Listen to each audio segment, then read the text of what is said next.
Hello, my name is Melissa Mosko, and I am an associate professor of philosophy at Canisius College.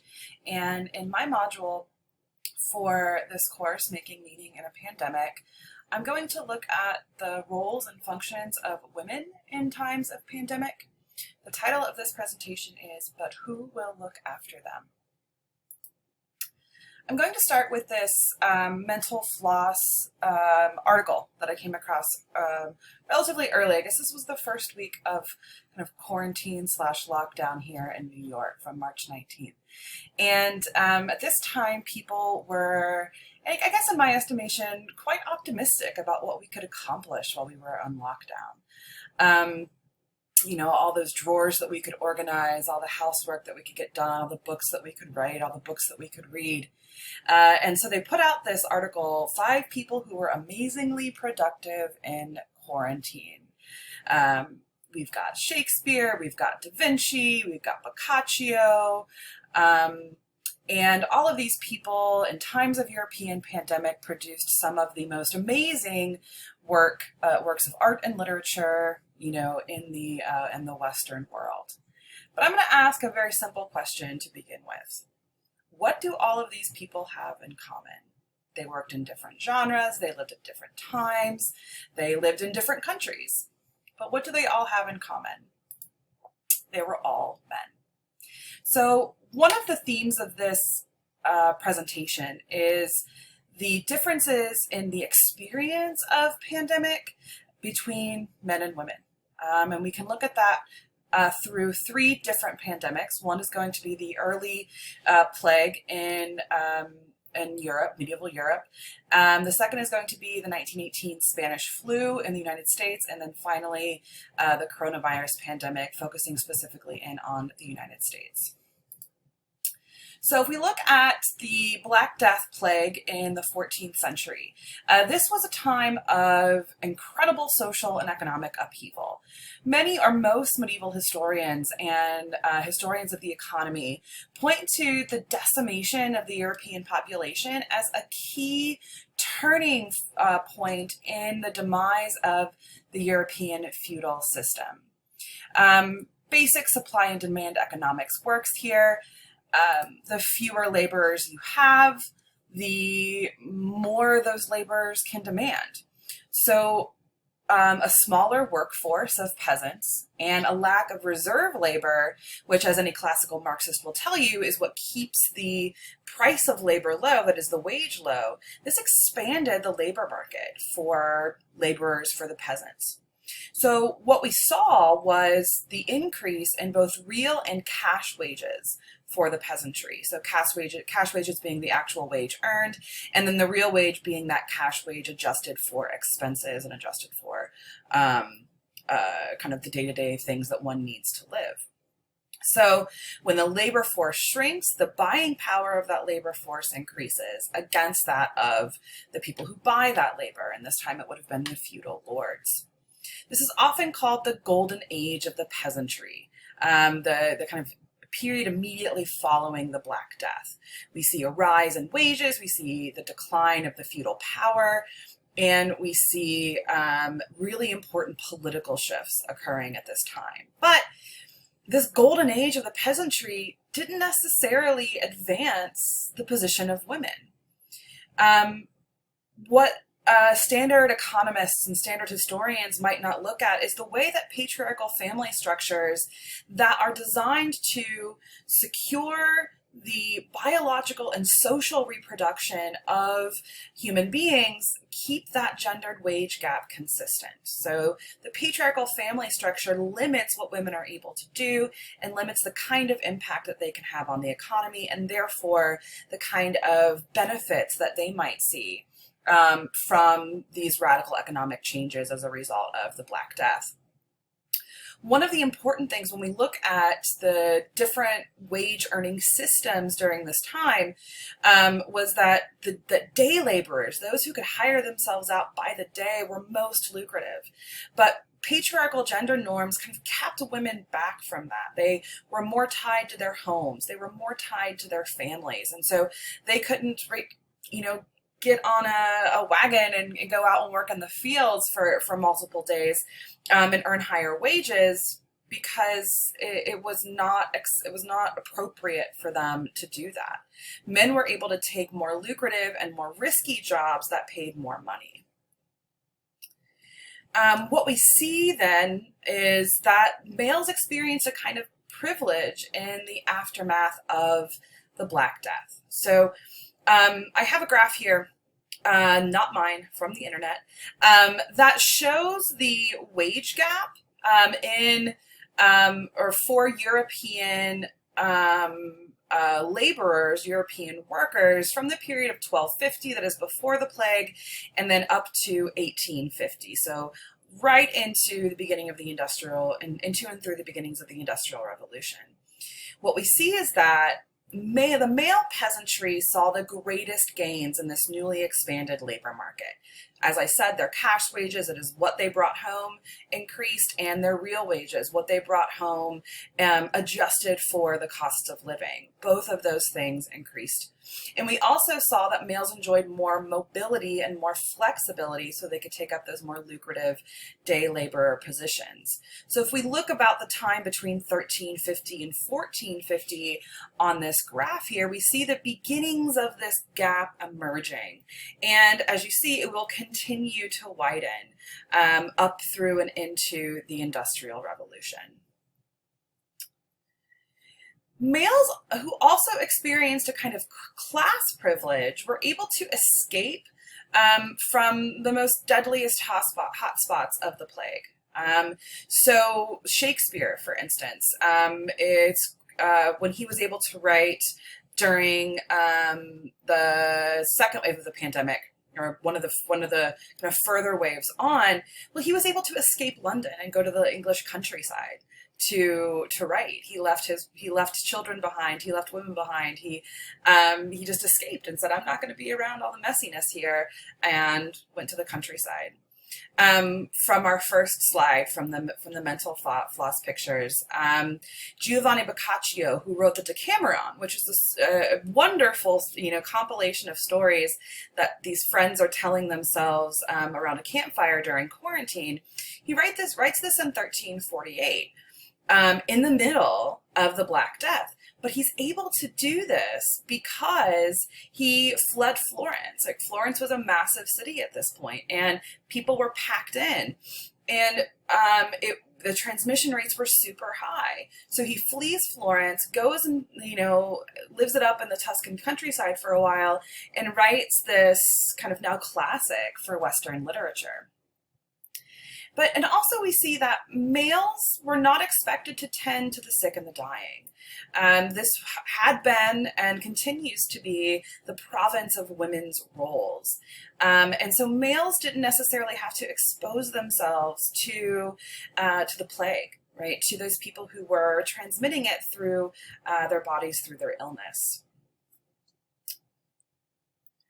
So here I have a longish, but I think really insightful passage from an article called Plague, Patriarchy, and Girl Power by historian Jane Humphreys. She writes, "The post-plague interface between the organization of social reproduction and the economy was not redrawn only by the needs of the economy, nor did it indicate only the continuities of patriarchy. It also reflected how people sought to seize opportunities, secure advancements, defend privilege, control subordinates, and throw off oppressors, all while freighted with inherited values and constrained by pre-existing institutions." So this is not just an economic upheaval or a social upheaval that we can't examine outside of the superstructure of social norms, outside of the structure of expectations and morality that people lived under. She says, "Conceptualizing social reproduction as relatively autonomous requires attention to agency, class, state, and history. Such a frame explains why the golden age glittered far less brightly for women. As casual workers, they were all too often employed alongside and under the direction of husbands or fathers, their productivity and earnings subsumed into the men's remuneration. As annual servants, they struggled to evade legislation which required they work at a customary wages on restrictive contracts. In the long and drawn-out struggle between landlords and workers which followed the Black Death, both sides projected patriarchal ideals of dominance and subordination and exhibited a fear of female autonomy. So this is on both sides, the side of the landlords who previous to this held power, and on the side of the peasantry who were fighting for power against those landlords. These patriarchal ideals of dominance and subordination of women existed in that struggle from both sides. Not surprisingly, then, she writes, despite the chimera of new opportunities and booming wages, outcomes for women were often but new designs embroidered on a cloth of oppression and deprivation. I think this article from Humphreys is actually very insightful, especially if you're interested in economics. The history of the economic history here is very fascinating. And she does a good job tying in what's going on the larger scale in terms of the European workforce, but also focusing in on the particular experiences of women as distinct and important during this time. We're going to fast forward here and talk a little bit about the 1918 pandemic in the United States, the Spanish flu. I've highlighted this particular book, Alfred Crosby's The America's Forgotten Pandemic, for an important reason. Apparently, America basically didn't write about, and didn't study the 1918 pandemic until much later into the 20th century. There are a number of reasons that Crosby and other historians offer for this kind of historical unremembering. One of the most important ones, I think, is that the 1918 pandemic comes simultaneously with the denouement and close of World War I. And so there, we have on the one hand a massive amount of death as a result of World War I, so soldiers from combat, but also kind of injury and illness as a result of being on the front lines. There's also at this time a kind of normal reaction to, or kind of a normal expectation of death and disease. People were used to their family members and their friends contracting and suffering and dying from things like smallpox or yellow fever. So, a particular illness sweeping through a community was not something out of the ordinary. Now, it, of course, would become out of the ordinary given the massive amount of death that results from the 1918 Spanish flu. And I think also if we look at just some particularities of the American psyche that are important here, Americans perhaps might rather forget this massive scale of death and forget the struggle and the inability to prevent and to stop the spread of the Spanish flu. If we just look at the numbers of casualties, say, as a result of combat in World War I and as a result of the Spanish flu, about 117,000 soldiers die from conscription and combat in World War I. Actually, more of those people died to disease and illness and injury than they did from direct combat, right? And the Spanish flu took 6 times that amount of people, around 675,000 people. So that's a massive amount of death, right? And if we're living through this, if we've seen our family members and our friends suffer this, and we've been unable to stop it, if our medical technology and our medical knowledge isn't up to the task yet, we might not want to remember it. We might rather forget it. But many scholars also offer these other contributing factors as to why the Spanish flu doesn't enter into American history and American memorialization in the same way. Many of them argue that because there are specifically gendered elements to the Spanish flu, that might be why it's kind of it went unstudied until the late 1970s. Back to that point about the American psyche. We tend to celebrate and memorialize those things that are heroic and those things that are victorious. So we like statues of heroes, and we like statues and we like monuments to victories. Except if you're watching this in the summer of 2020 and the large and important and profound discussion about removal of Confederate statues and Confederate monuments. That's an interestingly conflictual, I'd say, or conflicting piece to this. The South did not win that war, but we still memorialize that loss. But we put up monuments to those people who are thought to be heroes to that cause. The ordinary people don't get monuments.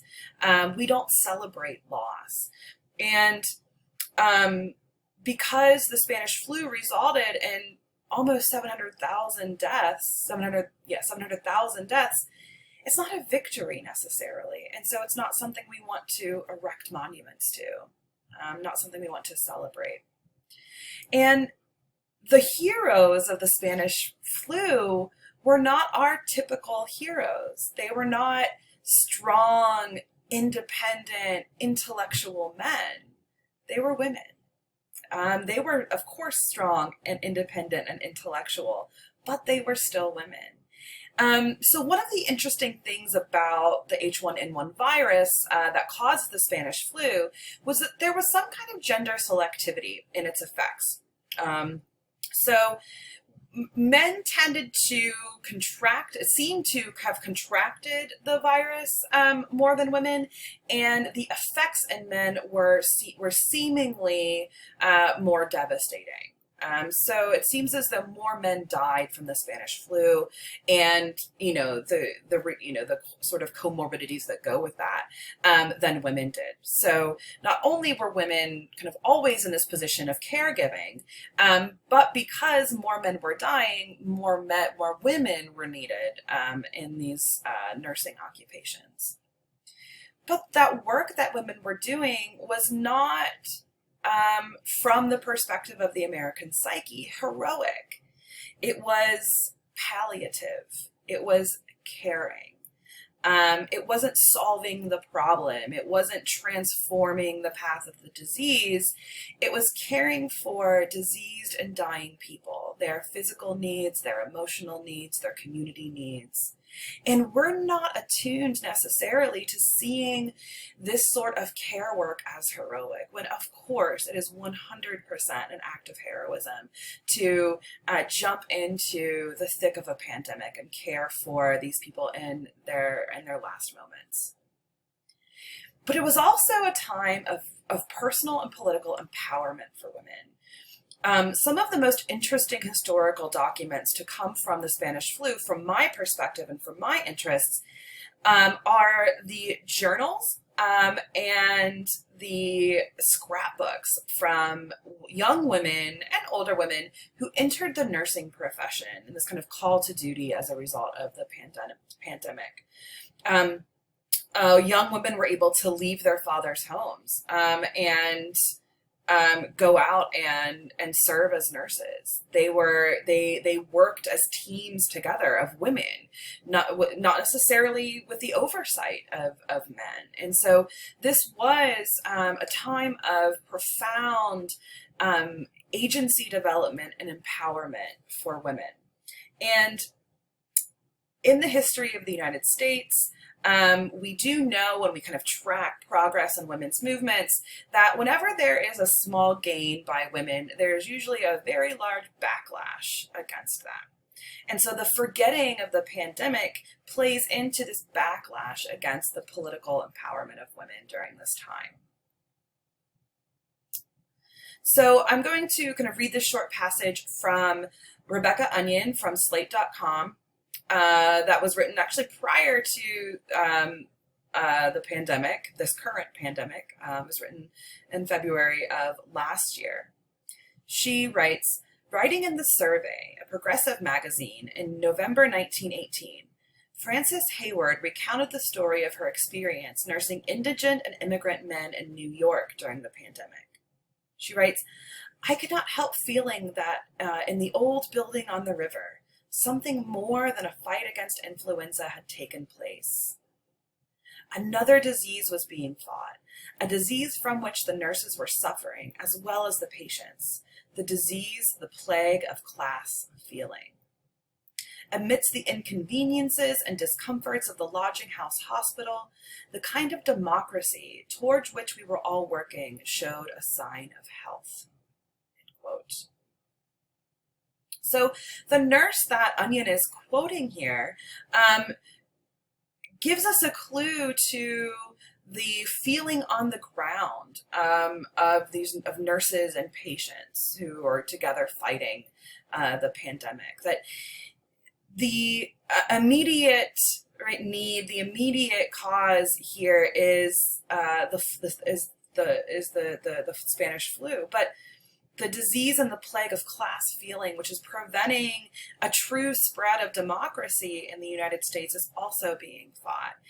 Class feeling, she's referring here to both gender as a class, but also this huge divide that still exists between low and working class folks and capitalists and capital owner class folks.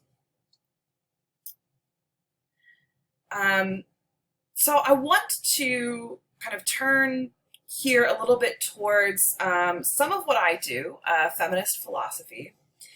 And I want to look at this idea about us all being in the same boat and all living out in the same storm.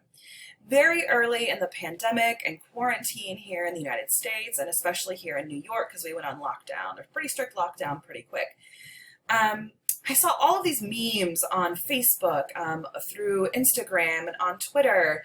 They were supposed to be uplifting, right? And it's like, we're all in the same boat. We just got to come together. And I think it's true that we all do have to come together in certain ways. Or people would say, we're all in the same storm. We just got to weather this together. As this kind of feeling of, togetherness, that if we all just pull our weight, we'll all get through this. And I don't think that's true. I do not think that we are all in the same boat, and I do not think we're all experiencing the same storm. Just a few ideas on this. First of all, viruses like H1N1, which caused the Spanish flu, and coronavirus affect populations differently. What we've seen here in Buffalo was early on in the pandemic, if we looked at diagnosed cases by zip code and look at hospitalizations by zip code, what we saw was that our lowest income zip codes and our highest POC zip codes experienced the most grave effects of coronavirus infection, right? We're not all in the same boat because all of the other aspects of our lives come to play in how we handle a pandemic. Pre-existing conditions like diabetes or COPD, environmental factors that can affect whether or not a person has asthma. These can exacerbate the effects of viral illness. Race, class, gender, and ability all come to play here. When we experience privilege in any one of these identities, we can be insulated from the most severe physiological and economic effects. I was able to continue to work and to continue at my same pay rate during lockdown, and so I didn't experience a loss of income. My class insulated me from that. But I personally did experience some different impacts because of my gender. As a woman and as a mother, I took on a lot more care work because my job is more flexible. So where we experience privilege, we will also experience some amount of insulation from the most severe effects of pandemics. What we've seen is high rates of morbidity among people of color, especially people of color living in ecologically decimated communities. We've seen high rates of morbidity among middle and lower middle class and working class folks as a result of other kind of health circumstances they might be facing as a result of that. And people with disabilities who lost access to services, who lost access to therapies, also will continue to experience the effects of that further down the line. So I don't think that pandemics put us all in the same boat, and I don't think we all experience the same storm. I think that pandemics magnify inequalities. I think they do not level them. So I'm going to turn to a couple philosophers to look at some concepts that might help us understand the relationship between these three cases we've looked at: the Black Death in medieval Europe, the 1918 Spanish flu in America, and then also the coronavirus here in the United States as well. One of my favorite feminist philosophers is Susan Moller-Oken, and she has an incredible book called Justice, Gender, and the Family, where she takes a look at the way in which the gendered family structure produces cyclical vulnerability for women and for children. That no matter what sort of social and political reforms we might undertake, the gendered family structure can still reproduce inequalities, even in the most egalitarian society. What she argues is that over women's lifespan, they make choices that produce vulnerability, mainly in light of the expectation of heterosexual marriage. So some of the things I'm going to talk about here tend to be hetero-focused. But more recent research on these very topics has shown that some of these things are mirrored in same-sex relationships and same-sex families too, because oftentimes people take up gendered roles even if they don't fit gendered categories. So, in anticipation of marriage and motherhood, women often choose more flexible and less lucrative educational and career paths. So women tend to go into majors of study in college, or tend to choose careers, pre-professional programs that give them the flexibility to raise children. Those more flexible career paths also tend to be the less lucrative career paths as well. So this sets up a gendered wage gap based on occupation. But we also know from studying the last, especially in the last 40 years, so since women kind of entered the workforce en masse in the 1980s, that the gendered wage gap exists not just between industries or occupations, but also within those industries and occupations. Now, through the course of their careers, women will also make more career sacrifices for family care. This often means sacrifices to care for their own children, but as they age, women will make more career sacrifices to care for elderly and aging parents and other family members as well. Now, this is economically rational, because if in a heterosexual marriage, we have a woman who's earning less money or has less earning potential in her career, and a man who is making more money and has more earning potential in his career. The person who should make that sacrifice, if we're going to be economically rational, would be the lower earning partner. But after a series of small sacrifices, we see that men's earning potential increases over the course of their careers, while women's tends to decline or stagnate as a result of those choices made as a result of a person's family position. And finally, and I'm not going to talk too much about this because it's a little kind of off topic for this one, women also tend to suffer economically in cases of divorce. The standard of living for men increases in cases of divorce and drastically decreases for women. There are 3 chapters, or one important chapter in this book called Vulnerability by Marriage, in which Oken goes through all of the economic data to talk about this economic vulnerability that's produced. Now, this vulnerability that's produced for women and with the expectation of heterosexual marriage and motherhood is reinforced by both the private and the public sectors. Now, if we think about our work days, if we think about our work lives, most employers assume that there's someone else to take primary domestic and childcare responsibility. Let's think about it. If the traditional workday is 9 a.m. to 5 p.m., and then we compare that with the traditional school day for children, which is sometimes kind of 8 to 3, 9 to 4, sometimes even 8 to 2, those two things don't match up. So there has to be, we assume that there's got to be someone else that's going to get those kids off to school, get those kids on the bus, and someone's going to be there to take them off the bus, right? To get them home, right? To start that homework or whatever. When an employer requires that an employee travel out of town for work, that relies on the assumption that there is someone else available to take care of children. In the public and also private sector workforces, we also see the gender wage gap, which I've talked about previously. And from the perspective of public policy, we see very little to almost zero support for parents with children. We don't have high quality, publicly subsidized daycare. We don't have publicly funded after school programs. In the summers when children aren't in school, what do they do? Where do they go? We don't necessarily have wages that accommodate the expenses that come along with raising children. But especially insofar as employers expect there to be someone else taking care of children but aren't supporting that, this puts a lot of stress on families and puts a lot of stress mainly on women in families.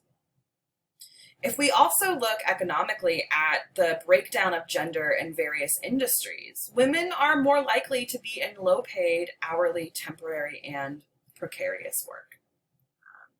And because those are the things that provide more flexibility. So in that last slide, I introduced the term precarious. And so I want to look more kind of in depth at this term. And I'm going to look specifically at the work of philosopher Judith Butler on precarity. Now, just a kind of a background note here. The term precarity emerges in around the 1970s out of kind of post-Marxist Italian schools of thought, and it describes the situation of workers in the kind of post-capitalist neoliberal economy. The idea of a working class called a precariat comes about, that there's a whole bank of workers whose employment is not secure, their wages are not predictable, and so they exist precariously in the market. But I want to focus in on a more kind of philosophical and then gendered approach to the idea of precarity. Judith Butler writes, "Precarity designates that politically induced condition in which certain populations suffer from failing social and economic networks of support and become differentially exposed to injury, violence, and death. Such populations are at heightened risk of disease, poverty, starvation, displacement, and of exposure to violence without protection. Precarity also characterizes that politically induced condition of maximized vulnerability and exposure for populations exposed to arbitrary state violence and to other forms of aggression that are not enacted by states and against which states do not offer adequate protection. So by precarity, we may be talking about populations that starve, who are near starvation, but we might also be talking about sex workers who have to defend themselves against both street violence and police harassment. So the key takeaways from this passage by Butler is that precarity is a politically induced condition. It's induced because social and economic networks of support are failing. And this results in some populations being differentially and unequally exposed to injury, violence, and death. Right? It has to do with maximized vulnerability and for the state's failure to protect those people who experience heightened vulnerability. Now, when we talk about precarity, we need to be careful because all human beings experience precariousness, or all human beings experience vulnerability. And this is because we are ontologically, that means in our very being as humans, interdependent with one another. Our very self-concepts, our identities are tied to others and are built with the input of others and against the identities of others. We are ontologically interdependent. But we're also socially interdependent as well. We require a large network of people to fulfill our emotional needs, our social needs, our political needs, and our economic needs. So every human being is in fact vulnerable. It might be that we live on a scale of vulnerability because some people kind of towards the top don't necessarily feel that or feel more insulated from it. But if the economy were to collapse, surely some of the people at the top would also fall with that. But precarity is a special condition. It's a special condition of vulnerability where we look at the unequal distribution of that vulnerability as a result of our radical interdependence on one another. So precarity is when a person experiences way more vulnerability than another person. And that vulnerability is not just the fact of human nature, but is politically constructed. So we often talk about precarious work, those who fill out the temporary and informal economies. And this is largely women and largely people of color, largely immigrant populations. And there's also people whose lives and work are not protected by the state and thus might face injury, violence, and death. Those people live precarious lives. These are people who work in the informal economy, like sex work, people who work in the informal economy in the drug trade, right? Their lives are precarious because they're not protected by, or their lives aren't sanctioned by state entities. So to come to conclusion here, I want to draw together the experiences of women during pandemics and this idea of precarity. If we take all these three cases together, what we see is that women's social and economic vulnerability is magnified during times of pandemic. Again, pandemic doesn't equalize, it magnifies. Women take on more care work. And women already do the bulk of care work, and they already do the bulk of informal work, but they take on more in times of pandemic. There have been 100 think pieces published in lefty online magazines in the last 4 months about this. But I think what's really important too is to look at how we think of and how we will remember that care work. I think one of the lessons from the 1918 pandemic is that that care work is unpaid, it's unrecognized, and has a danger of going unremembered.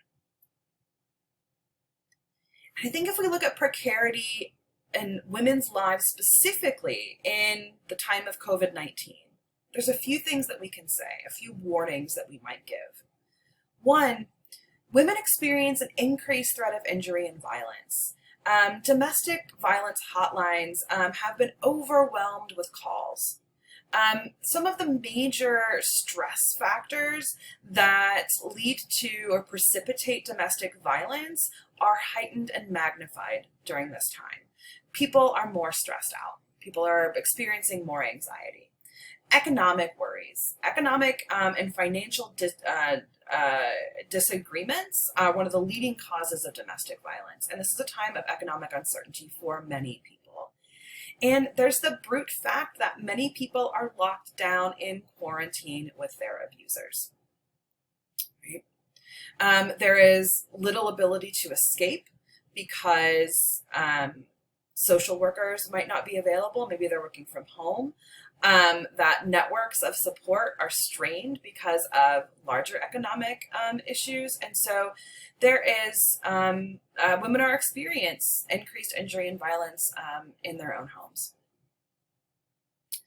And what we're also seeing in the economic impact is that women are facing higher and increasing rates of unemployment.